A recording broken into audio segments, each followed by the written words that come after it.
Tuan-tuan dan puan, saya nak share dengan tuan-tuan dan puan satu case study. Yang mana case study ini adalah case study saya dan sahabat saya Eddie. Masa tu tuan-tuan dan puan-puan tengah hari, dalam pukul 12.30 macam itulah. Dan saya kebetulan masa tu lalu di RNR Awan Besar, di Kesas lah, highway Kesas. Jadi tuan-tuan dan puan, apa yang berlaku pada masa tu, kebetulan office Eddie tak jauh daripada RNR Awan Besar. So saya buat apa? Saya pun call Eddie. So saya kata, Eddie, jom kita makan di RNR Awan Besar pukul 12.30. Aku belanja. Alright? So saya pun call dan Eddie pun kata, okey, tunggu, nanti 12.30 aku sampai. Soalan saya, siapakah sender dalam case tadi? Very good. Saya adalah sender. Alright? Siapakah receiver dalam case tadi? Very good. Eddie adalah receivernya. Dan apakah message yang saya nak sampaikan kepada Eddie? Very good. Saya nak sampaikan message, saya nak belanja dia makan pada pukul 12.30. Setuju? Dan apakah channel yang saya nak sampaikan ataupun apakah channel yang saya gunakan untuk sampaikan message saya tadi? Very good. Melalui phone call. Dan yang paling penting, apakah feedback yang saya nak Eddie respon? Very good. Maksudnya, saya nak Eddie datang di RNR Awan Besar pada pukul 12.30 untuk makan tengah hari bersama saya. Tapi tuan-tuan dan puan, masa tu saya tunggu, dia tak sampai. Fine lah, mungkin dia sibuk kan.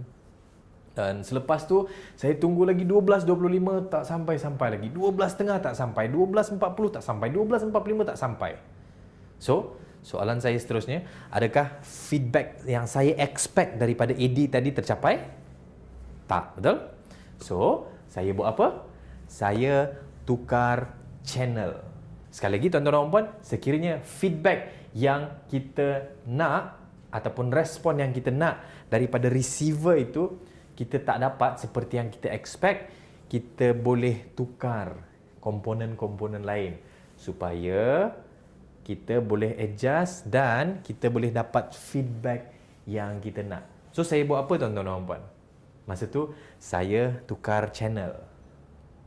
Sebelum tu, saya gunakan channel telefon, betul? So, saya tukar channel, saya WhatsApp saja kepada Eddie.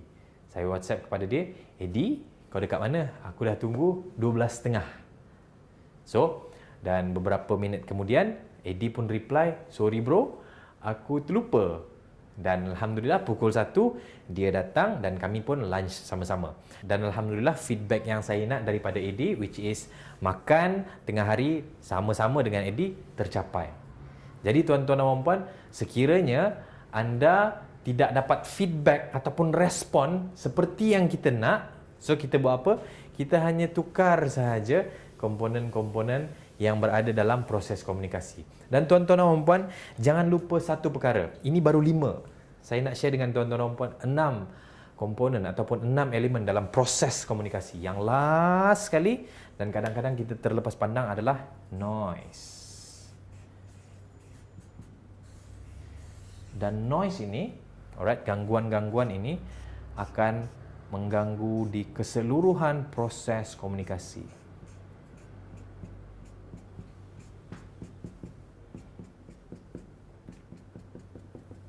Contoh, bunyi bising contohnya. Bila kita bercakap dengan anak kita ataupun bila kita berbicara di hadapan audien, tiba-tiba ada bunyi construction di bangunan sebelah. So, itu akan menyebabkan message yang kita nak sampaikan itu tak dapat diterima oleh receiver. Dan itu juga akan membuatkan feedback yang kita nak, insya-Allah kita tak dapat. Tuan-tuan dan puan, saya nak kongsi juga satu case study. Yang mana case study ini pernah terjadi kepada saya beberapa tahun lepas, beberapa tahun dulu. Masa tu tuan-tuan dan puan, saya mengacarakan satu majlis. Alright? Boleh saya cerita? Alright, very good. Tuan-tuan dan puan, satu hari saya diminta untuk mengacarakan majlis dan majlis itu dianjurkan pada waktu malam. Dan VVIP datang pada pukul 8.30 malam. Dan audien pada ketika itu adalah 98%. 98% adalah rakan-rakan daripada kaum India. Alright. Saya tak ingat di Kuala Selangor ataupun di mana, saya tak ingat masa tu. Tapi masa tu tuan-tuan dan puan-puan, pada pukul 7 saya dah berada di site dan saya pun dapat lihat masa tu ramai audiens ataupun ramai tetamu-tetamu yang sudah hadir. Dan masa tu tuan-tuan dan puan-puan, pihak urus setia memaklumkan kepada saya makan malam telah disediakan dan tuan-tuan dan puan-puan, kepada tetamu-tetamu yang hadir pada malam tu boleh mendapatkan makan malam di kaunter yang telah disediakan. Jadi tuan-tuan dan puan-puan, pihak urus setia minta saya maklumkan kepada semua tetamu yang hadir, beritahu mereka bahawa makan malam disediakan dan kepada yang belum makan boleh ambil di kaunter yang disediakan. Tuan-tuan dan puan-puan, pada pukul 7.30 orang dah start ramai.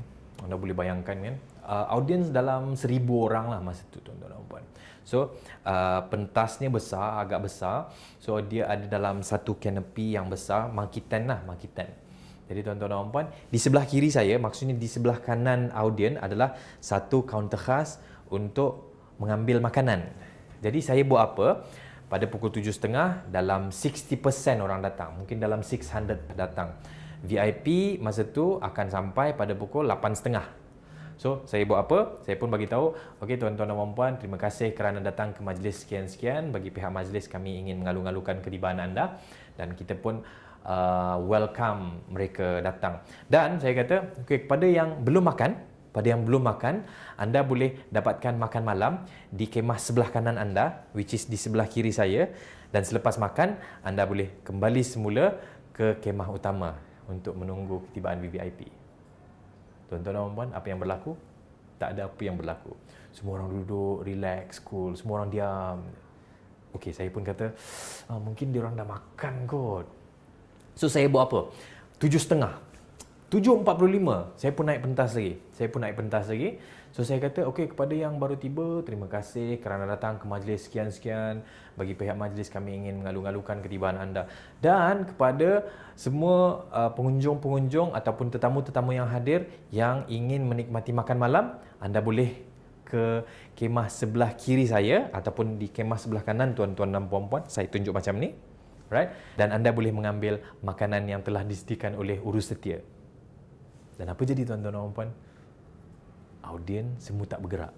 Dan saya pada masa tu, betul ke yang aku sampaikan ni? So, bila kita tengok balik proses komunikasi, saya adalah sender, betul? So, receiver adalah tetamu-tetamu yang hadir. Dan apakah mesej yang saya nak sampaikan kepada mereka? Mesej saya adalah mereka boleh ambil makan malam dan selepas tu kembali semula ke tempat duduk untuk upacara majlis perasmian. Dan apakah feedback yang saya nak mereka buat masa tu? Apakah yang saya nak mereka respon? Saya nak mereka ambil makanan dan makan dan kemudian kembali semula ke tempat duduk. Setuju?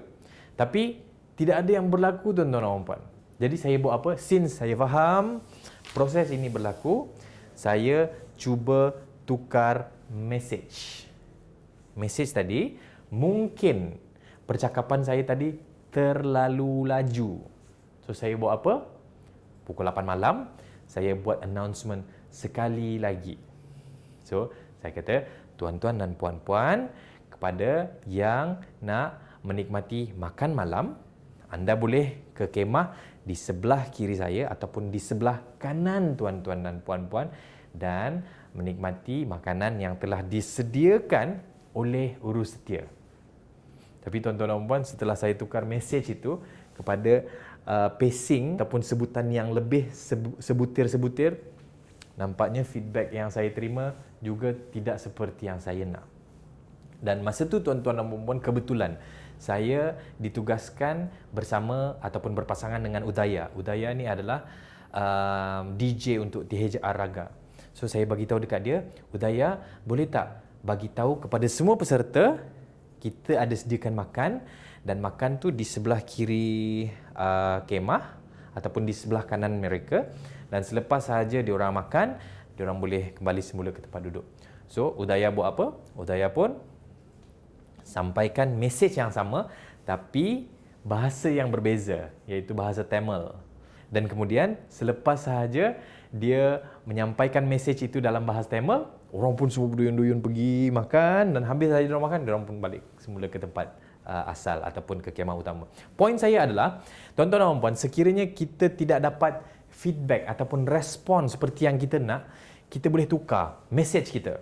Mungkin bahasa kita terlalu laju ataupun cara percakapan kita terlalu laju, ataupun mungkin bahasa yang kita gunakan mungkin bahasa Inggeris yang tidak difahami oleh receiver kita. Mungkin. Ataupun tuan-tuan dan puan-puan, kita boleh ubah channel. Mana tahu masa tu channel kita adalah telefon, kan? Dan mungkin line receiver tidak jelas, membuatkan message yang kita cuba nak sampaikan itu tidak dapat difahami sepenuhnya. Jadi kita buat apa? Kita tukar channel. Ataupun sekiranya tuan-tuan dan puan, kita menghadapi noise. So kita buat apa? Kita adjust supaya message yang kita sampaikan dapat diterima oleh receiver dengan jelas, dan seterusnya kita dapat feedback ataupun respon seperti yang kita nak. Alright? Saya harap tuan-tuan dan puan faham. Proses komunikasi ada 6. Yang pertama adalah, kita recap balik, sender. Sender adalah orang yang menyampaikan. Yang kedua adalah message. Apakah message yang kita nak sampaikan, ataupun apakah message yang cuba disampaikan oleh sender. Dan yang ketiga adalah receiver. Receiver, siapakah orang yang menerima message itu. Dan yang keempat adalah channel. Apakah saluran yang digunakan untuk menyampaikan message tersebut. Dan yang kelima adalah feedback. Apakah respon yang telah diberikan oleh receiver selepas mendapat ataupun menerima message yang disampaikan oleh sender. Dan yang keenam, last sekali, adalah noise. Right? So, ini adalah perkara-perkara yang kita perlu tahu untuk kita faham proses. Sebab bila kita faham proses, bila kita faham pattern, kita akan dapat menyampaikan sesuatu dengan efektif dan berkesan, insya-Allah.